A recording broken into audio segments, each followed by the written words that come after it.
Una radio imprescindible con los mejores sonidos. Quédate. Siente la música.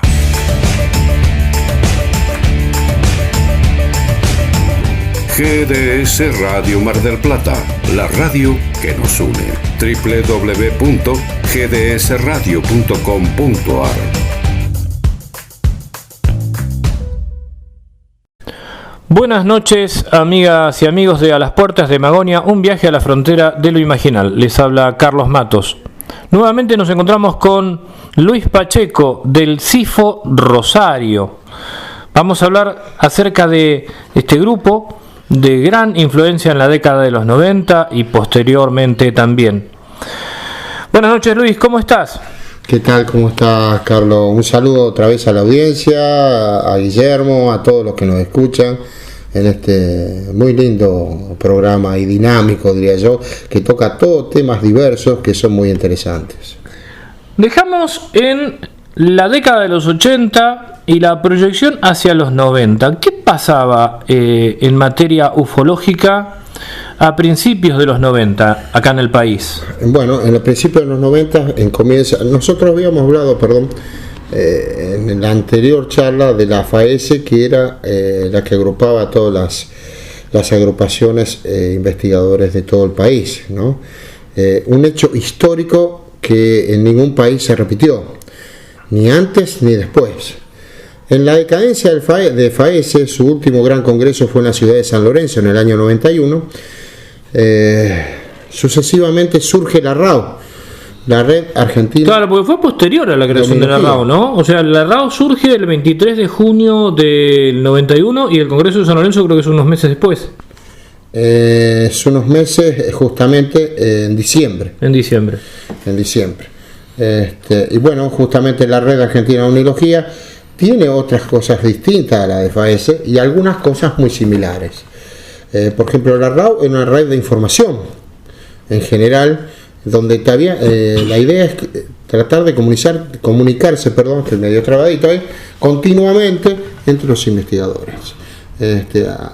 Y la idea también de unificar criterios con respecto a la investigación, también de acercar casos, cosa que la FAESE también la quiso hacer en su momento y no fue vista por los investigadores, no lo vieron, no tuvieron esa idea de concretar eso. La RAU intentó hacer eso y lo logró en gran parte en la década del 90, siendo la referente número uno también de Argentina, ¿no? Bajo el mando de Carlitos Ferguson. Lo que hay que aclarar es que FAESE era lo que se conoce como una institución de segundo grado, es decir, una federación que agrupaba a otras asociaciones. En cambio, la Red Argentina de Omnilogía, como vos marcás, era una red, era algo horizontal, que se movía con criterios justamente de red y de nodos, era otra cosa. Exacto, la RAU tenía un coordinador, pero era, como decís vos, una idea horizontal, una asociación, un grupo, lo que quiera, una red horizontal. En cambio, la federación tenía un grupo de directivos. Quien les habla fue en su momento, en la última etapa de FAESE, secretario de la FAESE, cuando el amigo Néstor Berlanda fue el presidente de la misma, ¿no? Ya en la última etapa de FAESE. FAESE termina con un congreso en el año 95 realmente muy deteriorado ese congreso, ¿no? Creo que fue el único que vino de afuera, creo que fue Guillermo Jiménez.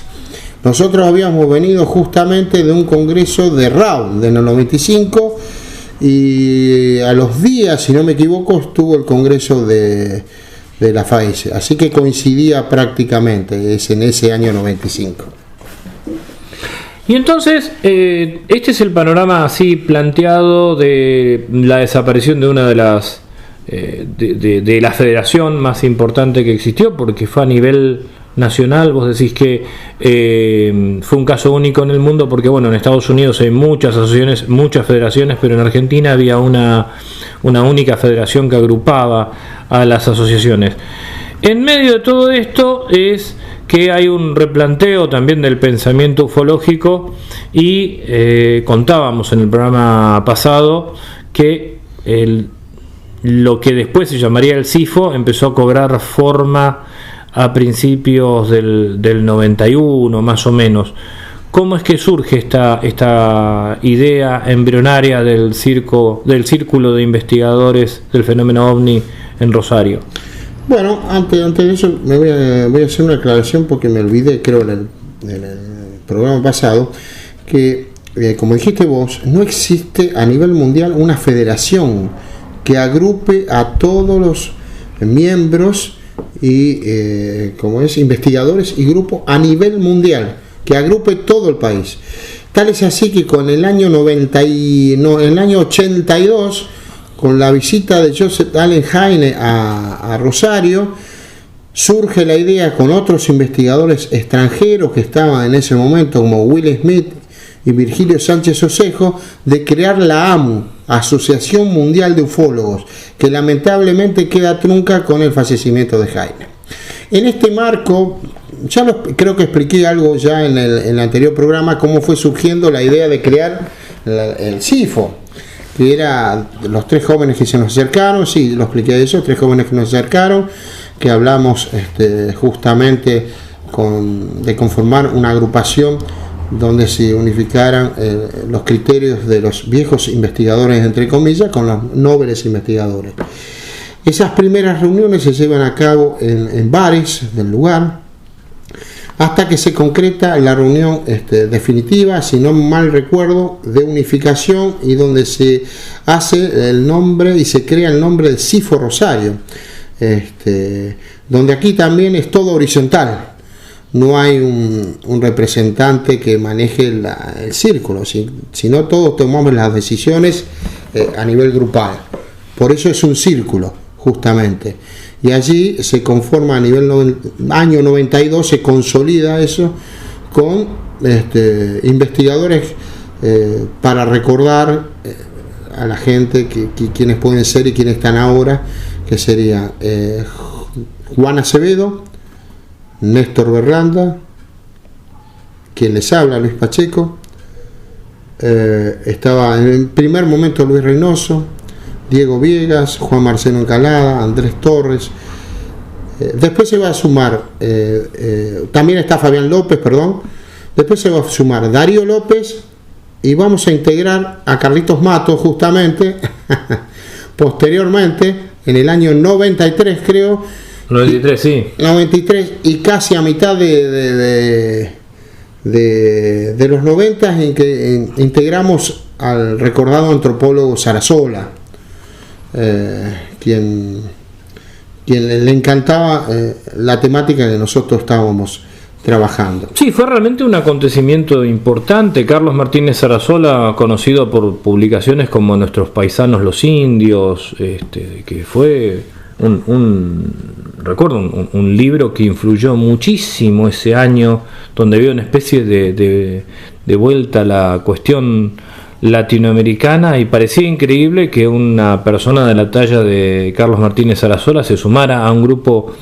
de investigación del fenómeno OVNI, pero realmente era un apasionado de la temática. Cuando tuvimos la posibilidad de charlar con él, inclusive él siempre traía algún libro en sus viajes por el extranjero sobre estos temas.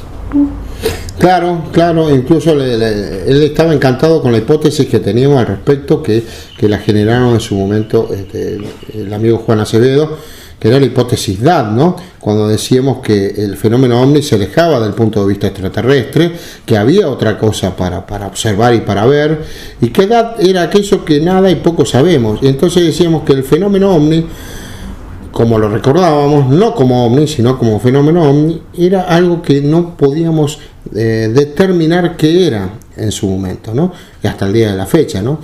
Tratando de decir que el fenómeno OVNI es original, que nos ha seguido durante toda nuestra existencia a través del planeta, que es algo nuestro propiamente dicho, que no tiene nada que ver con lo extraterrestre, con lo intraterrestre, con cosas creadas por cuando uno escucha cosas creadas por los ovnis nazis que estarían ahora, todas esas cosas que no se pueden comprobar, porque son realmente incomprobables y porque realmente no tienen sentido. Esa era la idea. La idea era generar un pensamiento nuevo, abarcativo, que tratara de llegar a todos los investigadores del país, no solo del país también, sino después pretenciosamente con llegar a lugares de otros continentes, digamos, que lo vamos a lograr posteriormente. Pero esa era la idea. Entonces nos presentábamos en los congresos, tirando nuestras ideas, nos presentábamos en reuniones, editábamos boletines, invitábamos a nuestros pares a lo que llamamos el comunitario Ufología Racional, que se hicieron 4 reuniones, donde tratábamos que ellos trataran de comprender lo que nosotros decíamos, porque muchos de estos investigadores, amigos, colegas, no entendían, no llegaban a entender la idea. Fuera de ellos había grupos que nos trataban de escépticos, y por el contrario había otros que nos decían que éramos unos, diría yo, místicos. Sí. Si no se ponían de acuerdo, en la crítica, tanto de un sector como de otro, trataban de ubicar al CIFO, cosa que no tenía nada que ver, no se entendía ese pensamiento. Y me acuerdo cuando fue la presentación acá en Mar del Plata en el año 93, en mayo del 93, acerca de la ufología racional, que fue de un gran impacto, pero también de un profundo desconcierto. Claro, es así, porque todos quedaban sorprendidos. La ufología racional, como tal, se presenta en el año 1982 por primera vez en el Congreso del Palomar. Un 92. 92, 82 con 92. 92, sí, 92 sí. Que organizó José Tunich en su momento, y ahí recuerdo que se nos acercó el amigo Daniel Pericé, totalmente sorprendido, y dice: esto es lo que quería escuchar alguna vez. Tal es así que Pericé empezó a formar parte como miembro honorario de... Claro, Pericé había presentado un año antes acá en Mar del Plata la visión del fenómeno ovni desde la teoría general de sistemas en el 91, que también ocasionó mucho revuelo. Claro, es decir, se presenta en el Palomar, como vos contás, lo de la idea de la ufología racional, pero es en el 93, me parece, donde mayor impacto tuvo, ¿no? Porque estuvo gente de Uruguay también acá, gente de otros lados. Por eso lo que tengo en mente sí es justamente primero el silencio del público cuando se exponía. Que hubo una presentación en la que estuviste vos, estuvo Oscar Alemano y Juan Acevedo, ¿no? Si mal no recuerdo, fue más o menos ese el orden, creo, sí, porque de la presentación. Claro, porque ahí prácticamente no hablábamos de lo que era la ufología racional. Si hablábamos, hacíamos una introducción al respecto, pero hablamos de las diferentes corrientes ufológicas. Entonces hablamos justamente de la corriente ufológica romántica, hacíamos una crítica a la corriente ufológica romántica que tiene que ver con el etismo, o sea, con amantes de la hipótesis extraterrestre. Después estaba la segunda ponencia, fue de Oscar Alemano, que era una crítica a la investigación científica. Sí. Y finalmente terminaba Juan Acevedo hablando de lo que era lo que enrolaba la ufología racional bajo su hipótesis. Ese fue el trabajo, y por suerte, muy llamativamente también, a que mucha gente no entendía eso, fuimos galardonados como con el primer premio a un trabajo teórico, y eso para nosotros fue un aliento muy grande para seguir trabajando teóricamente y también investigando el fenómeno en todo su sentido. Sí, además me acuerdo, por ejemplo, algo que causaba un poco de desorientación, la crítica a los trabajos de Ballester Olmos. Decían, pero ¿cómo? Que ahí era donde decía, pero a ver, pero esta gente ¿dónde se ubica? ¿Qué son? ¿Escépticos? ¿Son místicos? Entonces, ¿qué son?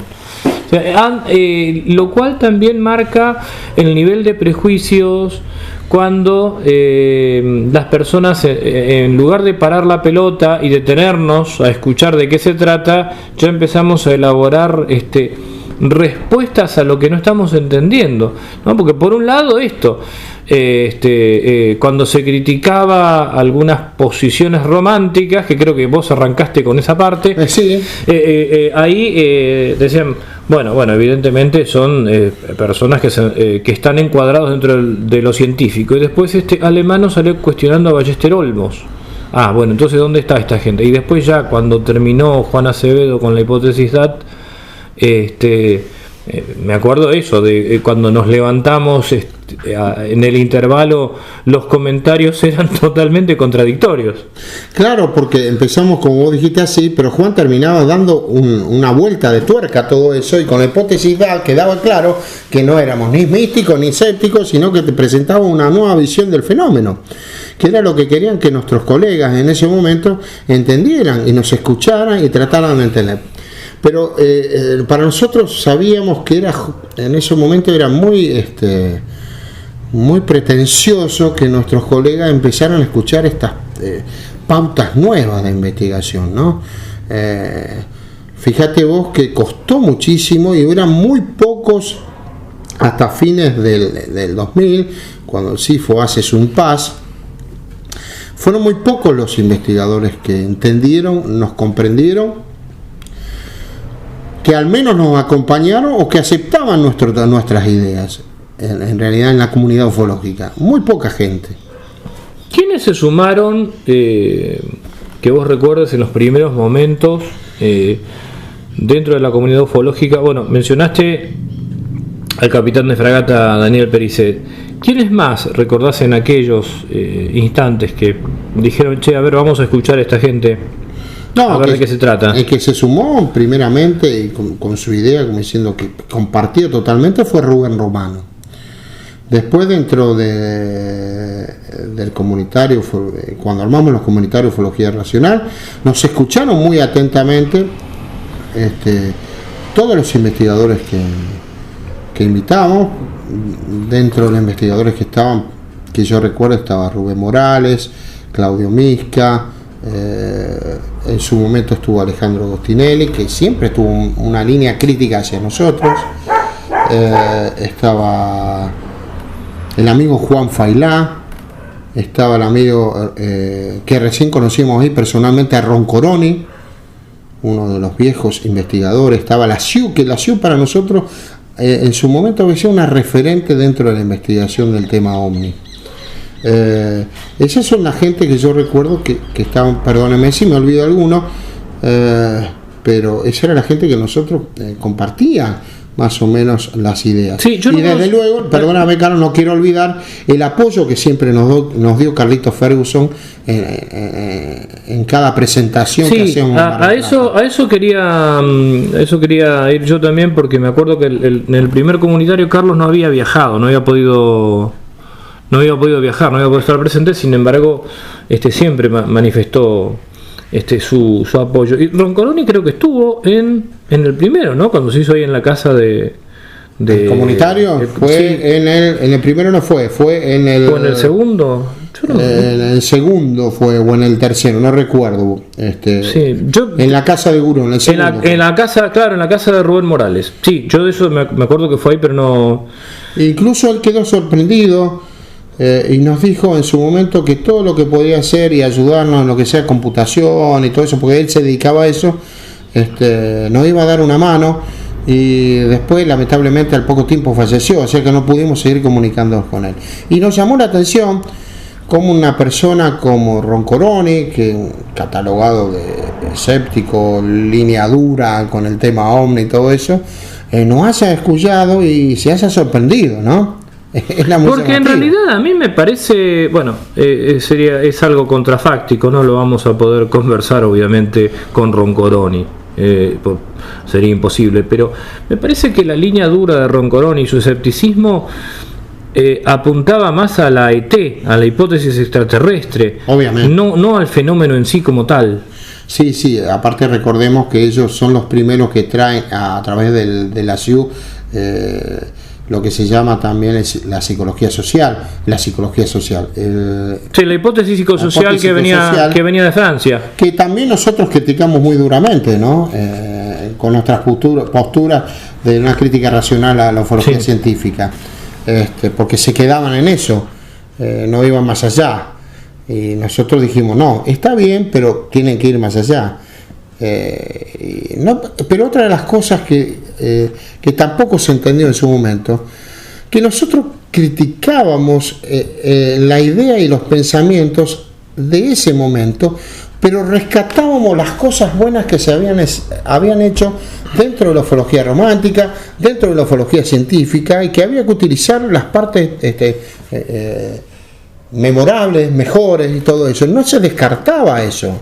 No era que se agarraba y se tiraba a la basura lo que había dicho en su momento, por ejemplo, para nombrar algunos clásicos investigadores de la época, por ejemplo, M. Michel, como es Heine, como al contrario, Heine tenía un pensamiento muy avanzado luego, o Ballester Olmo. No, yo creo que tirábamos todo eso a la basura. Creo que Heine inclusive fue reivindicado cuando en cada presentación se partía de la idea que Heine ya había dicho, que no se investiga el objeto como objeto, que es imposible, que lo que el investigador investiga o se aproxima es a los informes de los testimonios de quienes habían afirmado haber visto objetos, es decir, que le ponía una carga de subjetividad, entendiendo que en realidad ya el fenómeno sin la persona, sin el testigo o el perceptor, como diría después el CIFO, no existe el fenómeno sin perceptor.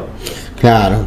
No me quiero olvidar también que los amigos de Uruguay, de la Cridomni, terminan unas lindas charlas con ellos. Recuerdo a Lavanini diciéndole a Juan Acevedo, pero vos no me le podés decir al psicólogo, que nosotros lo llamábamos Topi como sobrenombre, que no existe una nave porque me lo estás confundiendo. Sí. Y el psicólogo, justamente Topi, entendió tranquilamente lo que nosotros estábamos hablando. Quizás por el estudio y el trabajo que le hacía, un estudioso de la mente, ¿no? Un analista de la mente como psicólogo. Entiéndase lo que quiero decir, analista de la mente, ¿no? Y también otro de los que nos apoyó desde el exterior, que fueron los primeros, fue Sergio Sánchez, que entendió también lo que nosotros estábamos hablando. Acá, dentro de lo que era la ufología vernácula, Sergio Sánchez de Chile. Sergio Sánchez de Chile, sí. Dentro de la ufología vernácula acá nos encasillaron en la paraufología en su momento, como lo encasillaron a Jacques Vallée en su momento. Por eso los referentes que hemos tenido hasta el día de hoy, los referentes dentro de lo que es la ufología racional o nuestro pensamiento, siempre ha sido Jacques Vallée y obviamente ha sido Heine. Sí, también entiendo que fue una gran influencia Dennis Stillings, ¿no? Porque posteriormente cuando conocimos el libro de Stillings. Porque el libro de Stillings, la verdad es que todo ese compilado que hace de la cuestión ufológica desde el punto de vista de lo imaginal, que lo traducen como lo imaginario en el contacto ovni, pero no habla de lo imaginario, sino habla del campo de lo imaginal. Entiendo que también fue una gran influencia dentro del CIFO, de los miembros del CIFO. Sí, pero lo llamativo es que nosotros no conocíamos el trabajo de Stirling cuando empezaron a trabajar y elaborar estas teorías. Fue posterior que conocimos el libro de Stirling. O sea que no hubo influencia, sino al contrario, fue enriquecimiento al respecto de esas ideas. Tal es así que jocosamente Diego Viegas decía que era la Biblia del CIFO. Claro, sí. Bueno, es que trabajos como los de Carl Raschke y otros, uno los lee y están como en la misma línea. Pero resulta que después de muchos años, porque el CIFO, contanos primero el ciclo que cumple el CIFO y después cómo se vuelve a reencontrar el CIFO, porque después de muchos años con la hipótesis de José Antonio Caravaca, que por otras vías llega a líneas muy parecidas. El CIFO vuelve a agruparse y de hecho ahí se establece también una conexión con José Antonio Caravaca, con quien hay un intercambio muy fluido de información y de ideas.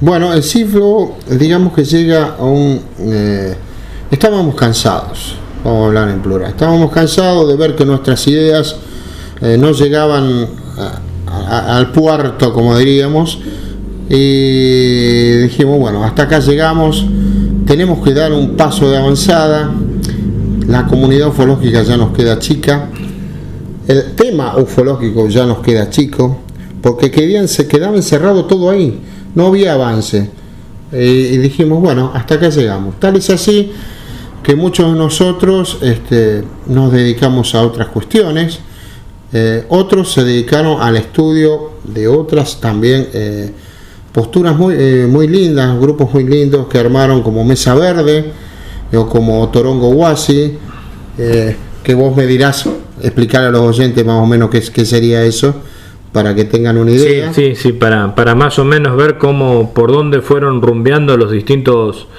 miembros del CIFO a partir de sus experiencias y de su formación. Mesa Verde empezó a hacer como estudios de plantas en su momento, cómo llegaba eso a los indígenas o nuestros antiguos antepasados o las comunidades originarias, por llamarlas correctamente, cómo trabajaban con plantas en ese momento, que las plantas sagradas, que fue una idea justo inicial de Juan Acevedo y Néstor Berlanda. Después Juan Acevedo se separa de Mesa Verde y arma Otorongo Huasi.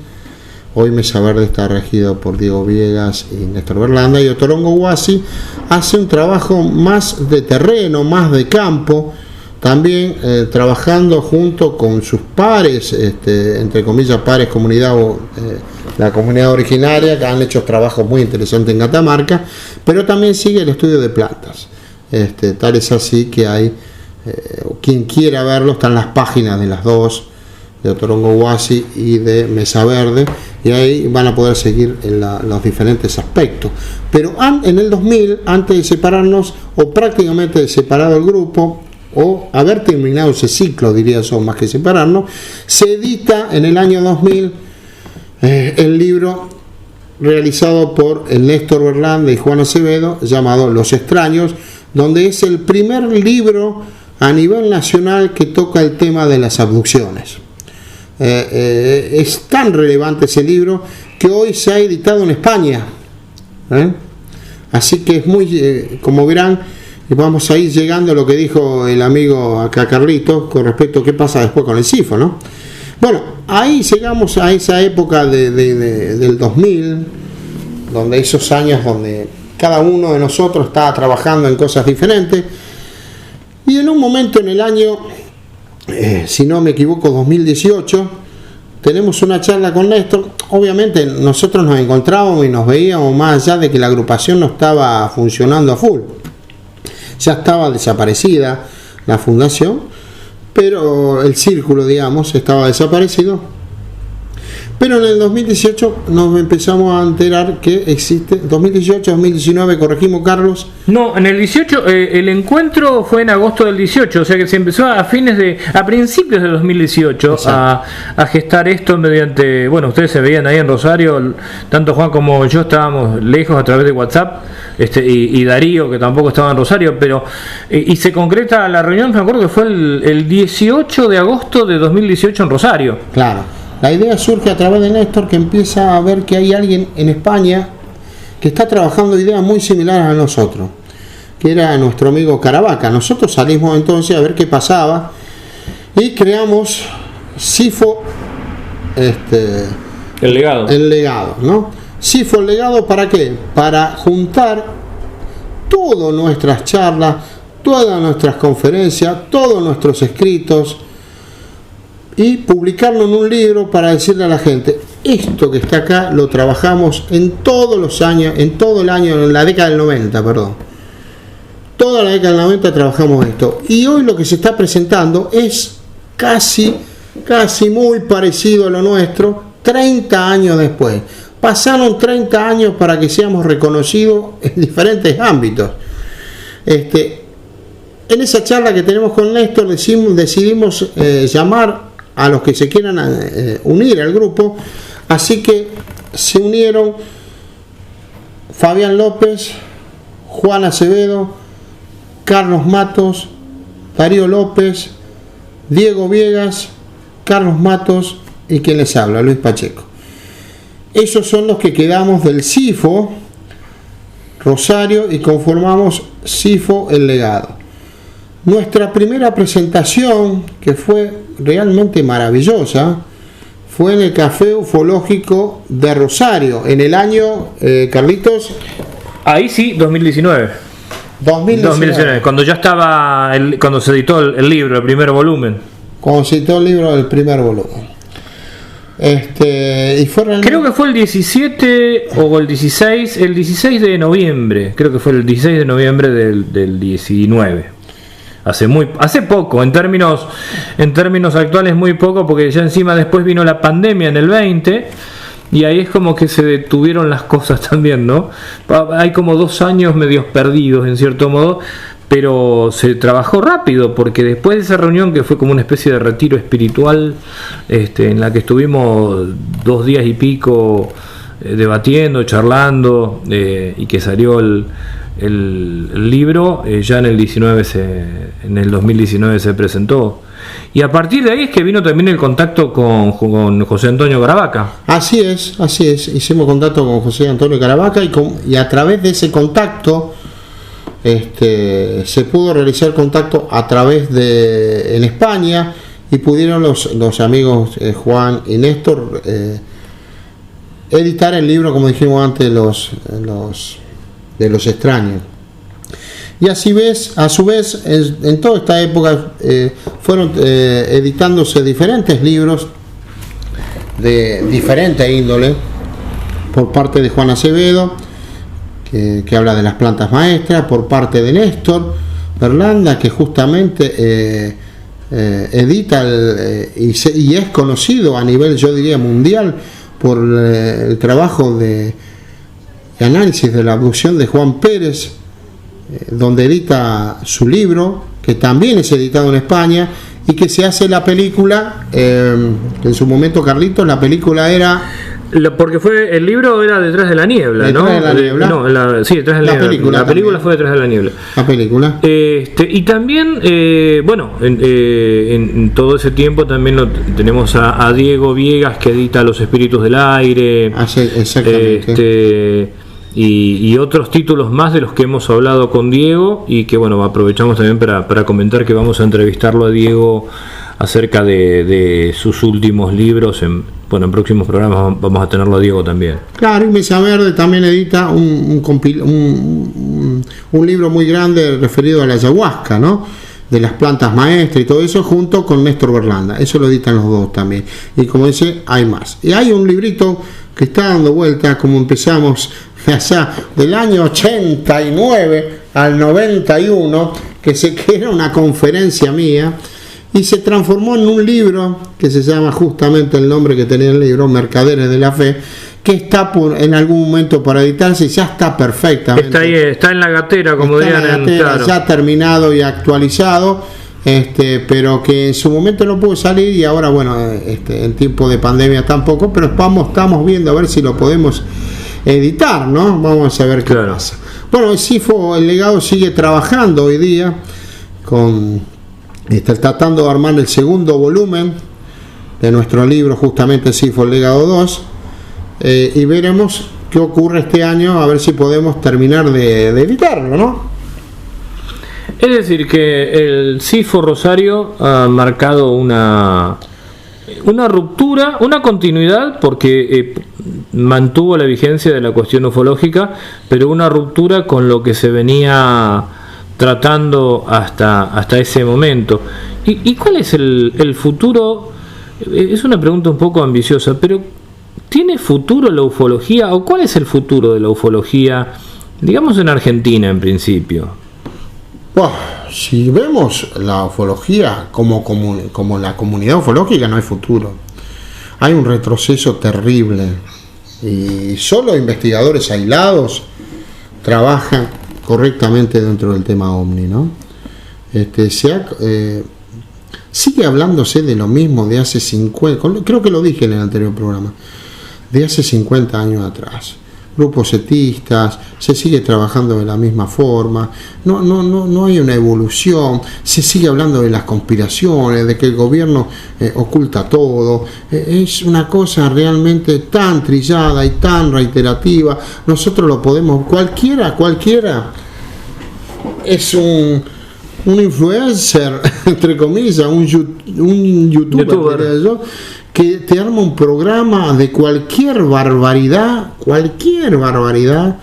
como hemos escuchado, y no voy a nombrar a los que hacen esos programas. También hay otros programas rescatables. No, porque claro, es que también hay gente que en YouTube hace programas de difusión muy buenos también, ¿no? Claro, entonces, como por ejemplo el de Carrito Yurchu. Vamos a dar un ejemplo. Claro. Y cuando digo barbaridades, ¿saben a qué me refiero? Barbaridades de decir, yo soy un reptiliano, yo he tenido contacto con 10.000 extraterrestres a la vez, sí. Yo soy un extraterrestre acá en la Tierra. Esos programas son barbaridades, para que quede claro, ¿no? Y nadie se sienta herido a lo que quiero decir.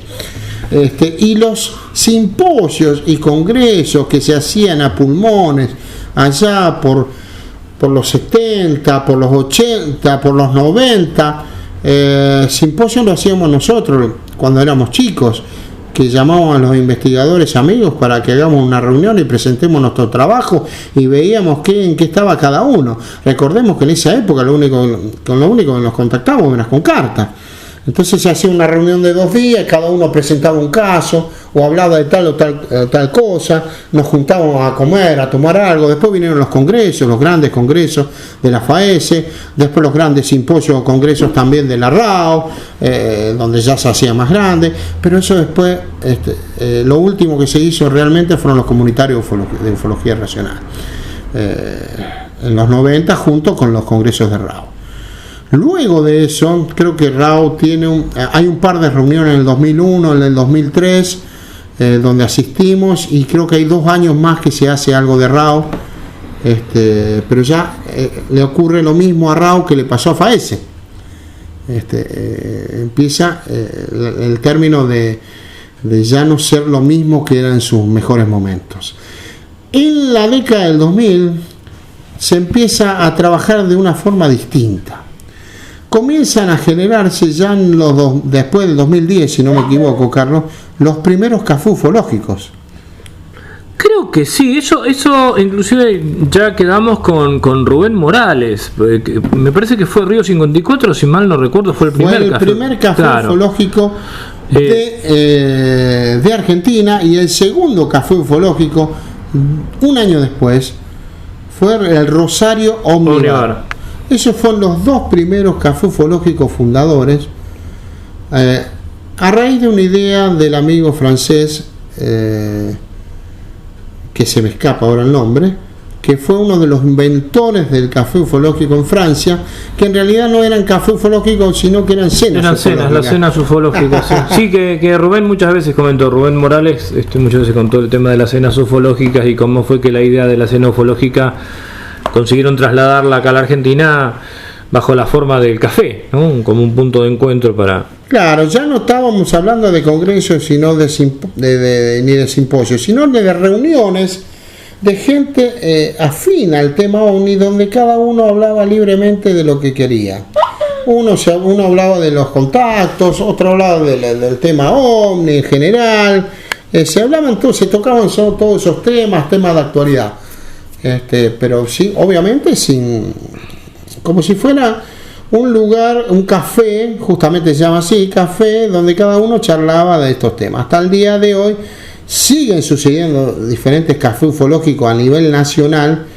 Durante la pandemia todos estos cafés ufológicos se convirtieron en un café virtual, donde se presentaban casos, donde se presentaban investigaciones de tal y cual lugar, donde se presentaban testigos de un hecho determinado, famosos testigos de un hecho determinado en tal año, famoso entre comillas, ¿no? Y eso fueron lo que fue generando en la pandemia que la gente escuchara y viera a través de las redes sociales todo esto, que también generó, como dije yo, una clase terrible de delirio y toda la gente que aparece ahí. Hoy no es lo mismo que la década del 70. Es más, yo diría que es peor. En la década del 70 conocíamos quiénes eran los supuestos, entre comillas, místicos, les llamamos nosotros, mal llamado obviamente, pero hoy es terrorífico la cantidad de gente que prolifera en las redes sociales, generando una confusión, una alimentación de cosas que realmente incomprobable, inexistente, y es realmente muy realmente decadente ver esto en las redes. Es decir, que el futuro se lo ve un poco complicado, digamos, para vos. No habría una salida, o podría llegar a ocurrir que algunos investigadores se reagrupen, y no me refiero a crear asociaciones nuevas, digo que se reagrupen de alguna forma como para dar lugar a este tipo de encuentros como los que se hacía acá en Mar del Plata, en RAO, o los comunitarios que hizo el CIFO o algún otro congreso. Yo creo que va a haber en algún momento algo como una especie, entre comillas, lo que voy a decir, una especie, entre comillas, de colegio invisible de muchos investigadores que quieren que el tema sea otro, ¿no? Y también el trabajo que está haciendo CIFO El Legado también, ¿no?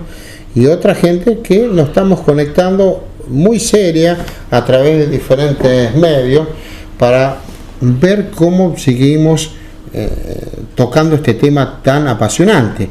Insisto, fuera de lo que se llama comunidad ufológica, ¿no? Que se entienda esto. No quiero olvidar una cosa y no quiero dejarlo pasar, pues lo quiero mencionar. Uno de los primeros investigadores que no nos entendía en su momento fue el querido Alberto Brunetti. Cuando él accedió a los libros, ya en el 98, dice, ahora los entiendo. Pero también habían pasado muchos años para comprender nuestras teorías, que eran muy avanzadas para esa época. Pero no lo decimos nosotros que eran muy avanzadas, porque si ahora hasta el mismo Caravaca le cuesta que muchos lo crean, no quiero pensar hace 30 años atrás. Bueno, el mismo Alberto hace el año pasado, hace un año y medio en realidad, también lo dijo en este programa, manifestó que sí, que sentía mucho respeto por el CIFO, pero que al principio no entendía. Dice, yo no entendía de qué hablaban estos tipos, decía, riéndose, ¿no? Claro. Dice, pero yo, lejos de criticar, traté de comprender, fui leyendo los trabajos y sí, de hecho, bueno, tuvo expresiones así muy buenas hacia los trabajos del CIFO. Pero claro, Alberto mismo dice, creo que está bueno recordar eso como testimonio de alguien que está dentro de la comunidad ufológica, que él mismo decía, se hacía un poco difícil entender desde qué paradigmas estaba el CIFO hablando.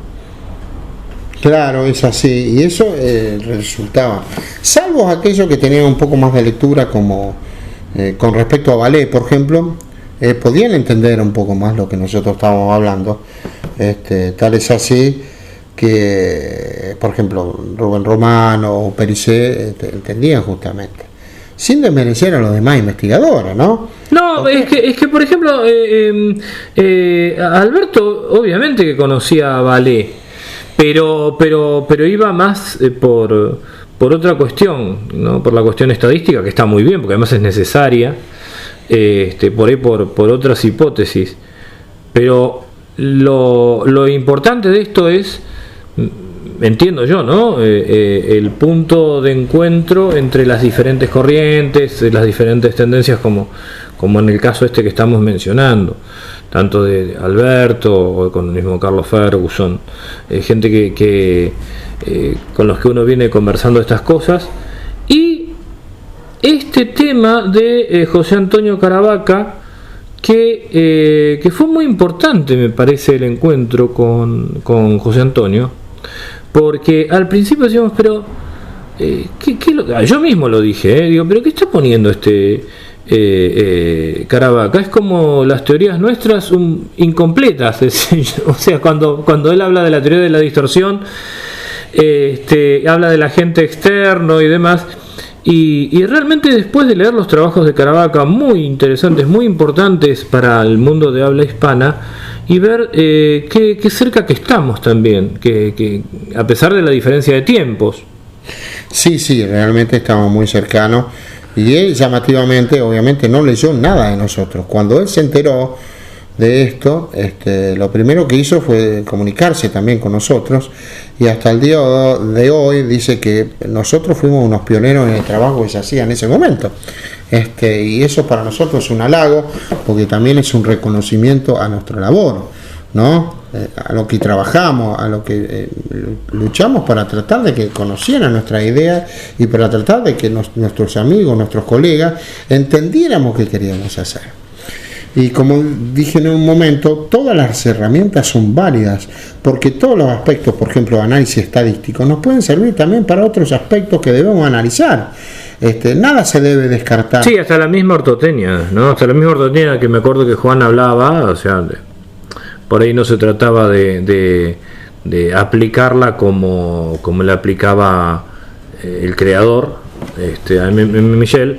Pero sí de las mismas ortotecnias pueden obtenerse otras informaciones, o lo mismo con el tema de la ley horaria, puede haber otro tipo de interpretaciones distintas a las que se daban en su momento. A mí me parece que una revisión importante que hizo en ese sentido también el CIFO fue empezar a descartar todo este tema de las pautas de comportamiento que en realidad no estaban llevando en general a ninguna parte. Pero después de ese descarte, decir, bueno, a ver, también pueden llegar a redefinirse esas pautas de comportamiento si las asociamos a otras cuestiones desde otros ángulos que a lo mejor pueden pasar por la biología, pueden pasar por distintos aspectos u otras perspectivas dentro de la misma investigación. Claro, creo que esto lo pone Fabio Serpa, si no me equivoco, en su momento. Creo, no voy a cosas. Ahí le hablaba de las pautas de comportamiento, quizás tomado también de otros investigadores, que eran las vías férreas, los cables de alta tensión y el agua. Sí, los estanques. Y sí, eso lo encontramos en todo el planeta. Aparece en todas partes, sí. Claro. Sí, esto es como el testigo calificado. El testigo calificado es según el lugar, el testigo calificado y su profesión.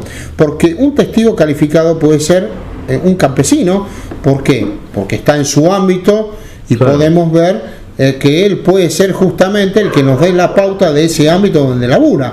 Y un testigo calificado puede ser un piloto que justamente está en su ámbito y está viendo en el aire lo que está pasando. No como se utilizó en su momento el testigo calificado porque tenía era piloto o porque era profesional, porque tenía un título, claro, ¿no?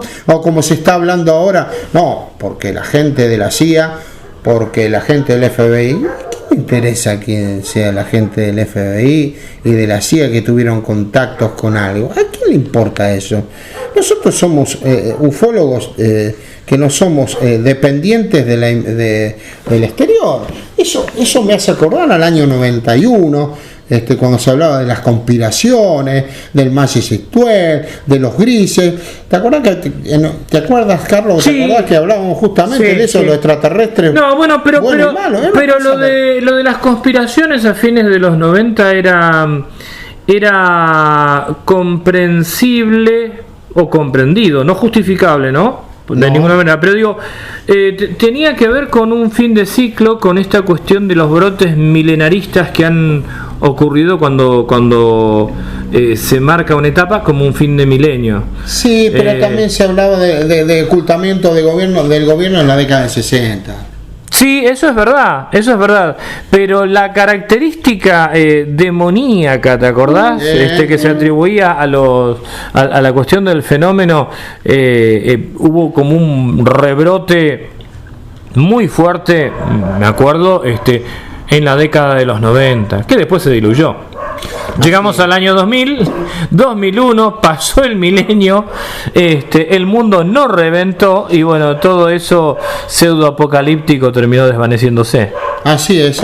No quiero dejar pasar porque me había olvidado que el creador de los cafés ufológicos estuvo en Argentina, fue Gerard Levar, que gracias al que sabía un poco de francés, o sabía francés el amigo Rubén Morales, pudo recorrer los diferentes cafés ufológicos primarios que se hicieron acá en Argentina.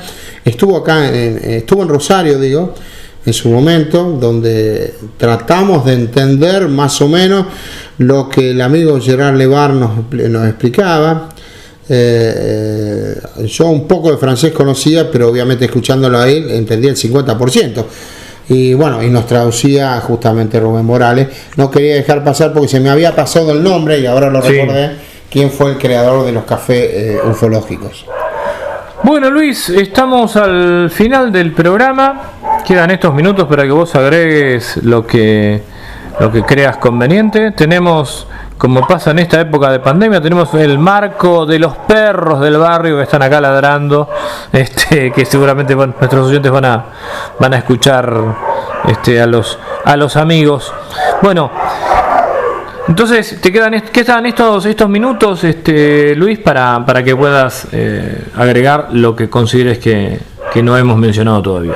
No, yo lo que le diría al entusiasta, al amigo, al que le gusta la temática, que por favor cuando lea algo, escuche algo, vea algo a través de YouTube y todo eso, que trate de ver de dónde viene eso, trate de sacar las fuentes, vea que no sea un delirio,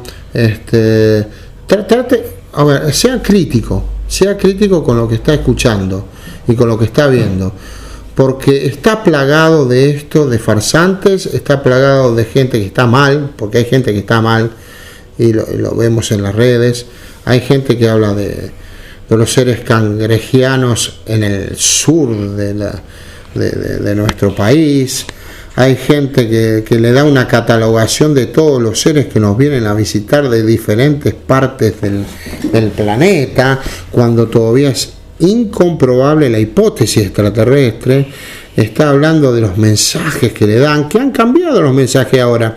Antes eran los mensajes, y muy llamativamente, ¿no?, contra la guerra nuclear. Ahora los mensajes son ecológicos. Y que escuchen y vean y tengan un poco de atención con aquellos que se hacen pasar por contactados, que se hacen pasar y que dicen que ellos vienen él viene a agregar y a contar cosas que nos van a pasar, el yo soy, todas esas cosas extrañas, o que me contacto con gente de Andrómeda. Tengan cuidado con esa gente, tengan cuidado, no se dejen embaucar, sean críticos por favor, porque la única forma de que lleguemos a algún fin determinado en la investigación del fenómeno justamente es teniendo un poco de seriedad y teniendo un poco de, como es el de cautela, ¿no?, con respecto a este tema. Muy bien, Luis. Bueno, ya en pocas horas estás volviendo para Rosario. Esperamos contar durante este año, contarte como columnista en alguna otra oportunidad. Y será hasta cuando volvamos a encontrarnos más allá del programa.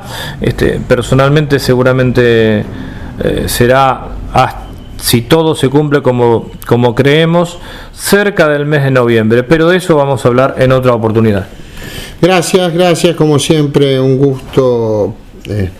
Primero estar acá en Mar del Plata, me parece que es maravillosa. Yo se lo dije a Carlos, para mí es mi segunda ciudad. Siempre me gustó Mar del Plata, especialmente en invierno, porque hemos venido acá a los congresos de RAU en invierno y siempre me gustó. La cordialidad de su gente, siempre me ha gustado eso. Y un saludo grande para los oyentes, para Guillermo, y para todos los que están acá apoyando el trabajo que hace Carlitos con su programa. Bueno, muchas gracias a todos y en cualquier momento estaremos de nuevo hablando de estos temas o de otros temas, quizás. Descubres que tu día tiene todo eso que necesitas. Entonces, quédate en esta estación. GDS Radio Mar del Plata, la radio que nos une.